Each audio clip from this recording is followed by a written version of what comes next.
আপোনালোকে জানে ইতিমধ্যে আমাৰ ৰাতিপুৱা আৰু ৰাতি ভাগৰ প্ৰায় ৰাস্তাবিলাকত যথেষ্ট কুঁৱলী হৈছে।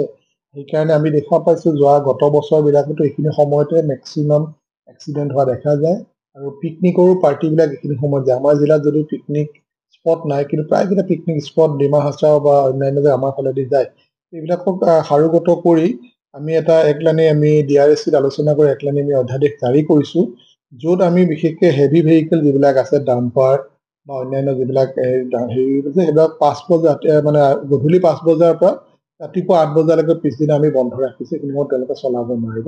নেশ্যনেল হাইৱেত আমি LMB ক্ষেত্ৰত 60 কিলোমিটাৰ আৰু হেৰি ক্ষেত্ৰত আপোনাৰ ডাম্পাৰ বা হেভি ভেহিকেল 40 কিলোমিটাৰ স্পীড আমি নিৰ্ধাৰণ কৰি দিছোঁ। সেইটো আমি পৰ্যবেক্ষণ কৰিবৰ কাৰণে আমি নাকা লগাইছোঁ। তাৰ বাহিৰেও আমাৰ প্ৰায় জেগাতে ইণ্টাৰচেপ্টৰ আছে, আমি সেইমতে কাম কৰি আছোঁ। ইয়াৰ লগতে ই ৰিক্সা আমাৰ বহুত ডাঙৰ সমস্যা এটা, ই ৰিক্সাই আমাক বহুতখিনি সমস্যাত পেলাই আছে, কাৰণ ই ৰিক্সা একচুৱেলি লাষ্ট মাইল কানেক্টিভিটিৰ কাৰণে। দেখা যায় যে ই ৰিক্সা নেশ্যনেল হাইৱেত চলে, ষ্টেট হাইৱেত চলি আছে। গতিকে আমি নেশ্যনেল হাইৱেত সম্পূৰ্ণ বাৰণ কৰিছোঁ।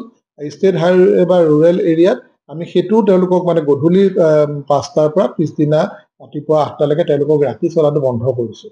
অন্যহাতে আমি গাঁৱলীয়া ৰাস্তাবিলাকৰ স্পীড লিমিট আমি বান্ধি দিছোঁ। আৰু ৰাইজক মই এটাই অনুৰোধ কৰিম, সাৱধানতাৰ মৰণ নাই, সকলোৱে সাৱধান হ'ব লাগে। এইকেইটা দিন যিহেতু যথেষ্ট কুঁৱলী আৰু বাঢ়ি গৈ থাকিব, আৰু আমি DRSC ফালৰ পৰা আমি নাকা বহাই দিছোঁ আৰু আমাৰ পৰ্যবেক্ষণ বহাই দিছোঁ। আৰু যিমান ৰাস্তাৰ কিনাৰত যিমানখিনি ভেজিটেশ্যন আছিলে, গছ-গছনি আমি কাটিবলৈ আমি ইতিমধ্যে ব্যৱস্থা লৈছোঁ। ৰাস্তাৰ যিবিলাক DRSCৰ লগত কথা পাতি যিবিলাক ৰোড ছেফটি আপোনাৰ গছত ৰং কৰা, ছাইডত মাৰ্কিং কৰা, মাজত মাৰ্কিং কৰা, ব্লিংকিং লাইট দিয়া, এইবিলাক আমি ইতিমধ্যে ব্যৱস্থা কৰিছোঁ, চলি আছে।